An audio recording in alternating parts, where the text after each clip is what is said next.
வணக்கம். நான் உங்கள் டாக்டர் சிவகுமார். வெயிலில் அலைஞ்சிட்டு நம்ம வீட்டுக்கு வந்தோம் அப்படின்னம்னா நம்ம முதல்ல செய்கிற காரியம் ஃப்ரிட்ஜிலேருந்து நல்லா ஜில்லுன்னு தண்ணி எடுத்து குடிக்கிறது தான். அந்த தண்ணீரை குடிக்கும்போது அந்த தண்ணீர் உள்ளே இறங்கும்போது நம்ம குடலோட நெளிவு சுழிவை ஃபீல் பண்ணுற மாதிரியே இருக்கும். அவ்வளோ நல்லா இருக்கும். போன நம்ம உயிர் திரும்ப கிடைச்ச மாதிரி இருக்கும். ஆனால் வெயிலில் வேர்வையில் நம்ம இழக்கிறது வெறும் தண்ணீரை மட்டும் கிடையாதுங்க. அதோடு சேர்த்து எலக்ட்ரோலைட்ஸ், அதாவது மினரல்ஸ் அண்ட் விட்டமின்ஸையும் சேர்த்து தான் இழக்கிறோம். அதனால் இந்த மூன்றையும் தான் நம்ம ரீப்ளேஸ் பண்ணி ஆகணும். அப்படி பார்த்துட்டிங்க அப்படின்னா விட்டமின்ஸ், மினரல்ஸ், தண்ணீர் இது எல்லாம் நிறைந்த சிறந்த உணவு எது அப்படின்னா நீர்ச்சத்து நிறைந்த பழங்கள் தான்.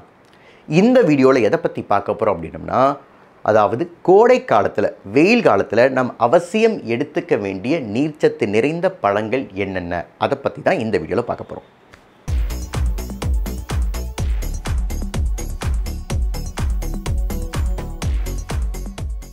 தண்ணீர் இல்லாமல் ஒரு மனிதனால் உயிர் வாழ முடியுமா அப்படின்னா கண்டிப்பாக முடியாது. ஏன்னா ஒரு மனிதனுக்கு தண்ணீர் என்பது அடிப்படை தேவை. அது என்ன, மனிதனுக்கு, இந்த பூமிக்கே தண்ணீர் என்பது அடிப்படை தேவை.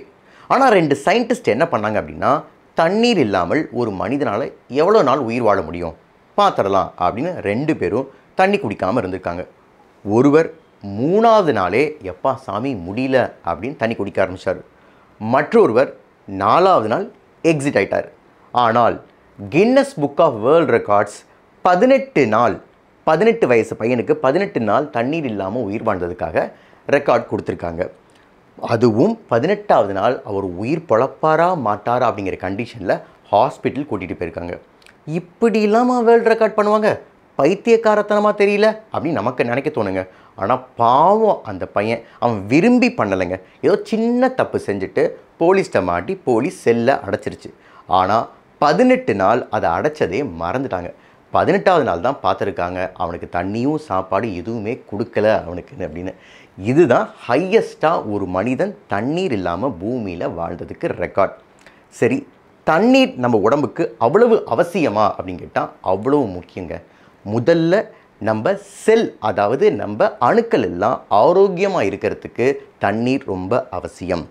2வது, நம்ம ரத்தம் லிக்விடாக ஓடணும் அப்படின்னா தண்ணீர் தேவை. 3வது, நம்ம தோலும் வாயும் ஆசன வாயும், அது மட்டும் இல்லாமல் நம்ம லங்ஸும் நுரையீரலும் நீர்ப்பதமாக இருக்கிறதுக்கு தண்ணீர் தேவை. 4வது, நம்ம செரிமானத்துக்கு ரொம்ப ரொம்ப தண்ணீர் அவசியம். அது மட்டும் இல்லாமல் மலச்சிக்கல் வராமல் இருப்பதற்கும் தண்ணீர் தேவை. 5வது, நம்ம உடம்புலேருந்து கழிவுகளை அகற்றுவதற்கும் தண்ணீர் ரொம்ப ரொம்ப ரொம்ப முக்கியம். 6வது, நம்ம பாடி டெம்பரேச்சரை, அதாவது நம்ம உடம்போட வெப்பத்தை ரெகுலேட் பண்ணுறதுக்கும் தண்ணீர் ரொம்ப ரொம்ப அவசியம். ஒருவருக்கு நீர்ச்சத்து, அதாவது தண்ணீர் ஒரு நாளைக்கு எவ்வளவு தேவைப்படுது? 2.5 லிட்டர்லேருந்து 3 லிட்டர் வரையும் தேவைப்படுது. அதுவும் இது உட்கார்ந்து வேலை செய்கிறவங்களுக்கு, இந்த ஐடி பீப்புள் இல்லை பேங்க் எம்ப்ளாயீஸ்லாம் இருப்பாங்க, இந்த உட்கார்ந்து வேலை செய்கிறவங்களுக்கு இவ்வளோ லிட்டர்ஸ் தண்ணியாவது குறைந்தபட்சம் தேவைப்படுது. வெளியில் அலைகிறவங்களுக்கு குறைந்தபட்சம் 6 லிட்டர் தண்ணியாவது தேவைப்படுது. ஏன் அப்படின்னா நம்ம நினச்சிட்ருக்கோம் வெறும் யூரின்லேயும் வேர்வையிலையும் மட்டும்தான் நம்ம தண்ணீரை இழக்கிறோம் அப்படின்னு. கிடையாது. 24 மணி நேரமும் பெர்ஸ்பிரேஷன் அப்படிங்கிற முறையில் நம்ம தோல் மூலமாக தண்ணீரை இழக்கிறோம். மூச்சு விடும்போதும் நம்ம தண்ணீரை இழக்கிறோம், நம்ம பாடியிலேருந்து தண்ணீரை இழக்கிறோம். இது எல்லாத்தையும் நம்ம ரீப்ளேஸ் பண்ணி ஆகணும். சப்போஸ் நம்ம உடம்பில் தண்ணீர் குறைவாக இருந்தது அப்படின்னா நமக்கே தெரியும், நம்ம பாடி நமக்கு சொல்லிடும் அப்படின்னு. அது தாகம் அப்படிங்கிற முறையில் சொல்லிடும். அதுவும் சில பேர் என்ன பண்ணிவிடுவாங்க, போய் குடிக்கணுமா பார்க்கலாம், யாராவது வருவாங்க எடுத்துகிட்டு வருவாங்க அப்போ குடிச்சிக்கலாம் அப்படின்னு சோம்பேறித்தனமாக விடுவோம். அதுக்கு மேலே என்ன ஆகும் அப்படின்னா நம்ம யூரின் மஞ்சளாக போகும், குறைவாகவும் போகும். முக்கால்வாசி பேருக்கு யூடி, அதாவது யூரினரி ட்ராக் இன்ஃபெக்ஷன் வரும். தண்ணீர் அதிகமாக குடிக்காட்டி யூரினரி ட்ராக் இன்ஃபெக்ஷன் வரும். தலைவலிக்கும், டயர்டாகவும் இருப்பாங்க. இதுக்கு மேலே ரொம்ப முக்கியம் மசில் கிராம்ப், அதாவது தசைப்பிடிப்பு ஏற்படும். இந்த ஜிம்முக்கு போயிட்டு மறுநாள் என்ன பண்ணுவாங்க அப்படின்னா, ரொம்ப உடம்பெல்லாம் வலிக்குது, இனிமேல் ஜிம்முக்கே போகக்கூடாதா, இனிமேல் அதெல்லாம் போனால் வேலைக்காகாது, இன்னும் இவ்வளோ வலிக்குது, வேலையே செய்ய முடியல, நார்மல் வேலையே செய்ய முடியல அப்படின்னு சொல்லிட்டு ஜிம்முக்கு போக மாட்டாங்க, நடக்க மாட்டாங்க. ஏன்னா மசில் கிராம்ப் வந்திருக்கும். அவங்க தண்ணீர் அளவு குறைவாக எடுத்திருக்காங்க அப்படின்னு அர்த்தம். அதனால் இந்த வெளியில் ஜிம்முக்கு போனாலும் சரி, இல்லை வாக்கிங் போனாலும் சரி, நிறைய தண்ணீர் குடிக்கிறதுனால இந்த மசில் கிராம்ப் வராமல் தடுக்க முடியும். ஒருவருடைய பாடியில் 55லேருந்து 75% தண்ணீர் தான் இருக்குது. ஸோ தண்ணீர் என்பது ரொம்ப ரொம்ப ரொம்ப அவசியம் நமக்கு. சரி, பழங்கள் எதற்கு? இவ்வளவு நேரம் நம்ம உடம்புக்கு தண்ணீர் எவ்வளோ அவசியம் அப்படின்னு சொன்னீங்க. நான் டைரெக்டாக தண்ணியே குடிச்சிட்டு போயிடுவேனே, நான் ஏன் பழத்தை சாப்பிட்ணும் அப்படின்னா, தண்ணீர் குடிக்கிறதோடு சேர்த்து பழத்தையும் சாப்பிட்றது ரொம்ப ரொம்ப நல்லது. ஏன் அப்படின்னா, நம்ம உடம்புலேருந்து யூரினில் இல்லை வேர்வையிலையோ வெறும் தண்ணீரை மட்டும் இழக்கலை, அதோட நம்ம விட்டமின்ஸ் அண்ட் மினரல்ஸையும் சேர்த்து இழக்கிறோம். இது எல்லாமே பழங்களில் அதிகமாக இருக்குது. அது மட்டும் இல்லாமல் பழங்களில் நேச்சுரல் சுகர் இருக்கிறதுனால நம்ம வெளியில் அலையும் போது டயர்டாகவும் ஃபீல் பண்ண மாட்டோம்.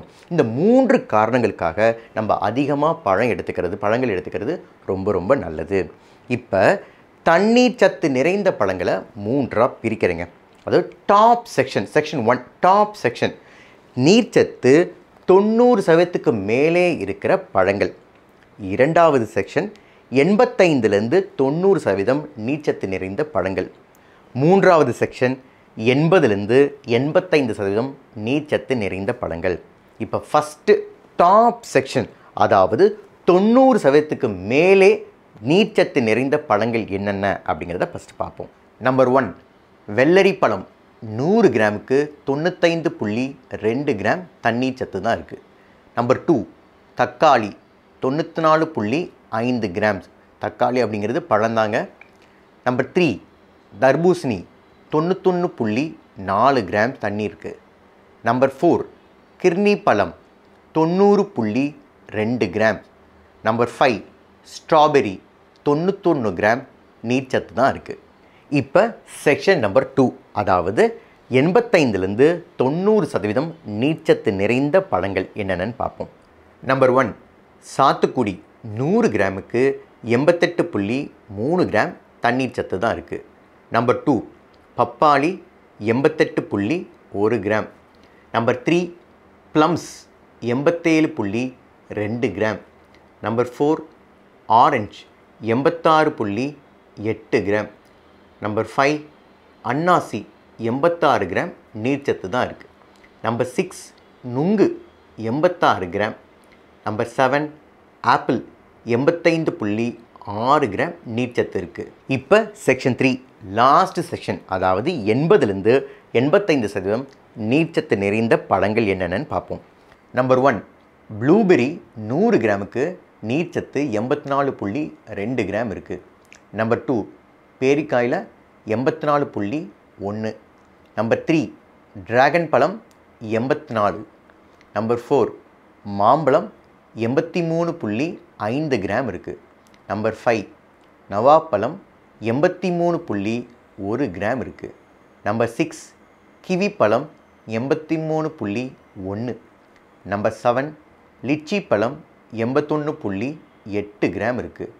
நம்பர் 8 திராட்சை 80.5 கிராம் நீர்ச்சத்து இருக்குது. சரி, இவ்வளோ பழங்கள் சொன்னீங்க, நம்ம ஊர் வாழைப்பழத்தை விட்டீங்களே சார் அப்படின்னா, வாழைப்பழத்தில் 100 கிராமுக்கு 75 கிராம் நீர்ச்சத்து இருக்குது. மாதுளையில் 78 கிராம் நீர்ச்சத்து இருக்குது. ஸோ பழங்கள் என்பது ரொம்ப நல்லது, நம்ம உடம்புக்கு ரொம்ப நல்லது. அதுவும் இந்த கோடை காலங்களில், வெயில் காலத்தில் நீர்ச்சத்து நிறைந்த பழங்கள் எடுத்துக்கிறது ரொம்ப ரொம்ப நல்லது. ஆல்வேஸ் பழங்கள் எடுத்துக்கங்க.